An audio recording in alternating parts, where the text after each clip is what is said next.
Hi everybody, today we're going to be covering MYOB tutorial number 19, setting up new employees. Just as a recap, the last tutorial 18, we looked at, we just had more of a discussion on MYOB and some of the components that are related to the setting up of payroll. Now we're going to start to look at the application. We're going to start looking at what categories exist, what categories need to be associated with which employee and why. We're going to cover two levels of payroll. I'm going to cover the first level now, and then at a later stage we'll cover some of the more complex scenarios. So first things first, what we're going to be doing is creating cards for our two new employees, and those employees we're going to therefore relate back to what categories are associated based on the information provided. So I'll get people to first of all to log into MYOB and then come over to their card file over here.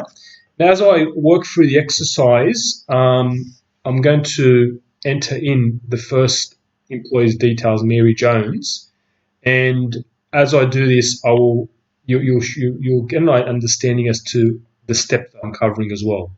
So I'll cover the steps as I'm putting in the details for Mary Jones. So first things first, card file is card list over here. We want to create an new employee, so we click on the employee cards. There's no employees currently at the moment in MYOB, and we want to click on new. Now the system's loading up, so it's a little bit slow, but here it is. Okay, so they're an employee, yes, and they're an individual, yes. That rarely changes. Jones is a person's surname. Mary is the first name. She's only got the one address, so address 143 Terrace Drive.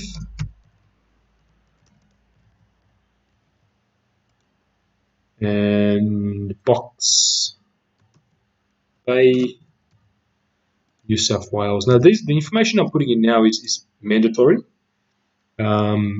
for the superannuation reports to work and get dispatched to the ATO. This information I'm currently entering in is compulsory. Phone number is not. We'll enter it in anyway since we have that information. 2484. That's not important. Email is important, but we don't have an email address provided here. But that becomes important, especially if we want to email our employee their payslip. I'll discuss that in a moment. So that's the first bit of information for the profile. That's all set up. We go into card details, not required. Payroll details is. Date of birth is important because if we don't have a person's date of birth, we won't be able to submit their superannuation details. It's a must for superannuation. Email, start date if we've got it. Do we have a start date? Looking at this, yes, 1st of the 5th, 03, 1st of the 5th, 03. They haven't been terminated, currently employed.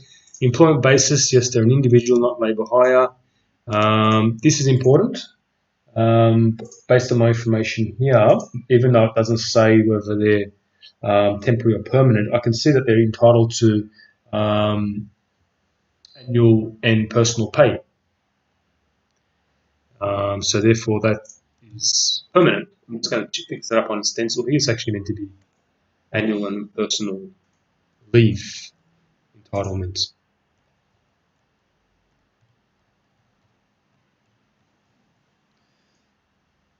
Just fix this up.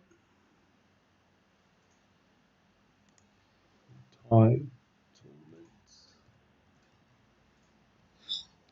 so that's that. Full-time basis. Looking at this information here, it doesn't specify as to whether they're full-time or not. So hence I'm going to leave it as it is. Employment classification is important for STP. We need to put an award in.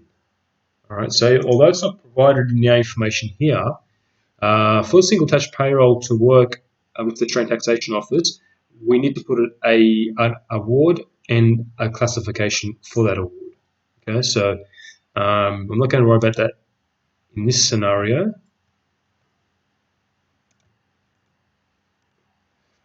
This is important. We can select to be printed and emailed, and we need to put the person's email address. That's for us to email them the pay slips. So now what we have to do is we need to go through these payroll categories and associate the categories as they relate. So I've done personal details already. If I go to wages now, this person gets paid on an hour, based on an hourly rate. So we can select hour, and the hourly rate is $18. And they get paid weekly, yes. And the hours in a week, although it doesn't mention it, I'm going to leave it 38 hours because it is the standard. Okay. Now then we've got our wages categories. So I'm looking at this here and I can see that they're entitled to overtime, which is 0.5. So I'm going to put a tick there. I can also see that they're entitled to personal leave and annual leave. So I've selected personal leave already. I'm just scrolling up and down looking for annual leave. Annual leave pay. Okay, so leave this one out for now. That's annual leave loading. That's a different type of an entitlement. Some awards allow an additional amount on top of your 4 weeks, if you're full-time permanent, as a loading. So I'm not going to tick that right now because it hasn't been provided. So that's all at this stage for the wage categories. I'll then go to superannuation. Every employee is entitled to superannuation.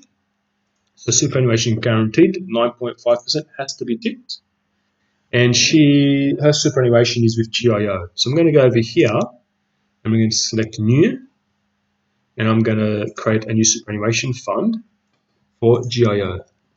Now, if I was doing this in real life, I'd also need their SPIN number as well as their fund ABN number. But as I said, I'm just doing this just for practice purposes, so I'm not going to worry about that information. Once I've created that, I'll then drop down here. Actually, it didn't get created. Let me go again. GIO Super. Okay. Drop down. And for some reason it's not registering. Here it is. So yeah, GIO Super, it's there. For some reason it wasn't appearing initially, but now it is. And now I've got to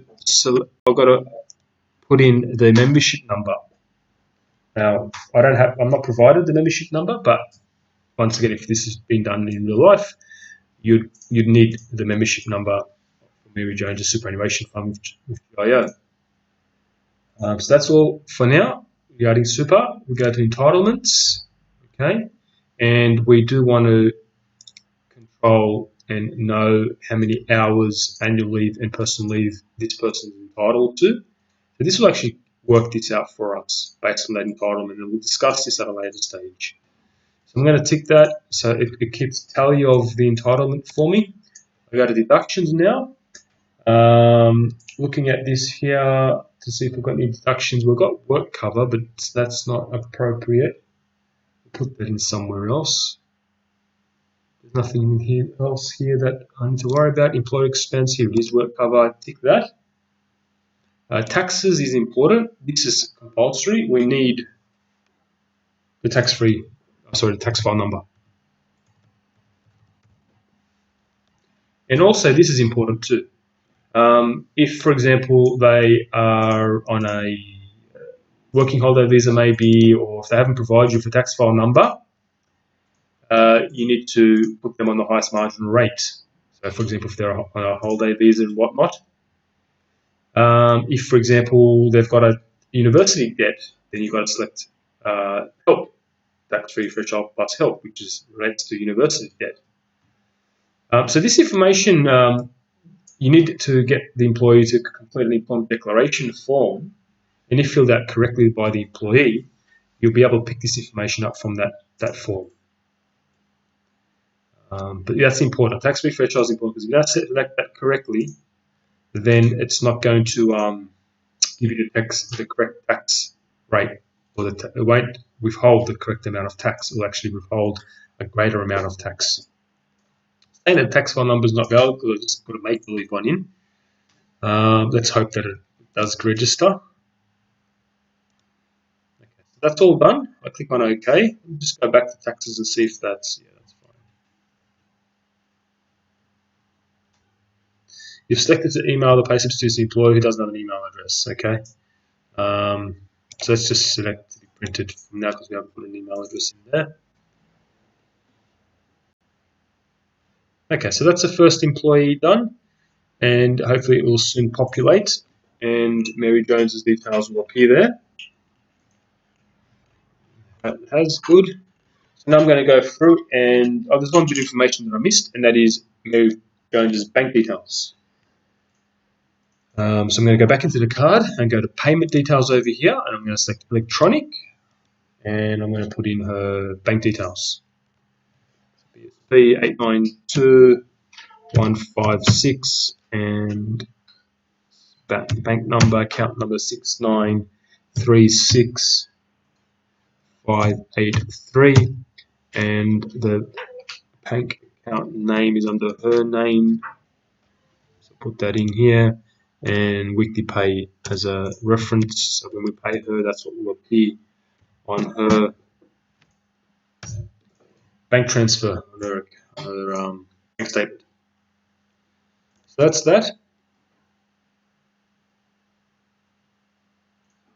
Okay, so we come over here and we can put the next person's details in, and that is Alan Long.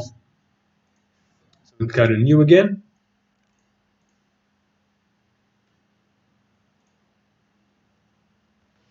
Okay, so last name,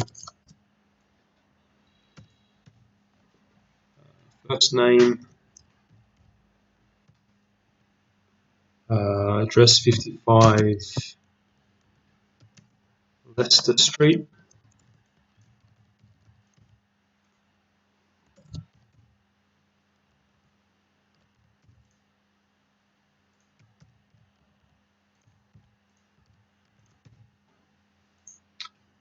Double 47. We have a phone number 98956455. That's all the information that we have put from relation to its personal details. Payroll details over here. We look if we've got a date of birth. I don't see date of birth. Leave that blank. Male. Start date 1st of the 5th 03. Individual, yes. This person's on a salary, so they must be permanent and full-time. We don't have an employment classification provided, so we'll leave that blank to be printed, yes. So that's all that's required there. Wages, this person's on a salary, so we'll leave it on salary, and their salary is 38,000. And it's paid weekly. 300 hours is 38. They're not entitled to overtime, but they get paid the allowance, so the entitlement, annual leave, and personal leave.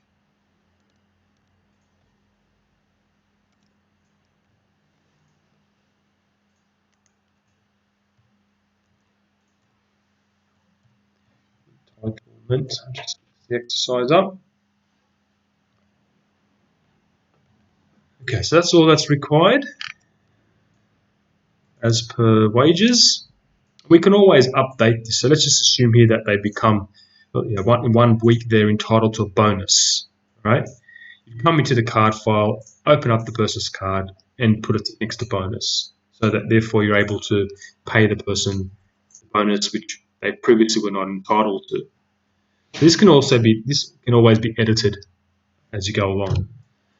That's good. Superannuation over here. Superannuation guaranteed is the must. We've got GIS Super again. So I'm going to go GIS Super over here. We don't have membership, so I'm going to leave it blank. Entitlements, yes. Annual, yes. Personal deductions. He needs to get union fees taken out of his account. So I've selected union fees there. Employer expense. Yes, we've got work cover insurance there. And taxes, yes, we need to put in their tax-free, their tax file number. And payment details, we've got their bank details, so we go electronic. Now, just so that you can note, this is only required if you are going to be using MYOB's electronic bank transfer medium. If, for example, you were to use net banking, for example, to transfer monies into your employees' accounts, this is not required. This is only if you want to do a batch payment, for example, and get MYOB to automatically send your employees their wages. So I thought I'd just make a point of that. Weekly pay. But it can also be used to store your employees' bank details as well. So even if you're using internet banking, if you want to capture their bank details here, that could also be used for that purpose. Okay, so that's done. We click on OK, and yes, we know it's a make-believe tax file number. That's fine. So we can accept that. We're missing a digit. Let's try that. Okay, so that's gone through, and now we've got our 2 employees that have been created. So in the next tutorial, we're going to be looking at customizing these categories. So before we pay them, we'll go into each of those categories and make any changes if there's any changes that are appropriate. Thanks for listening.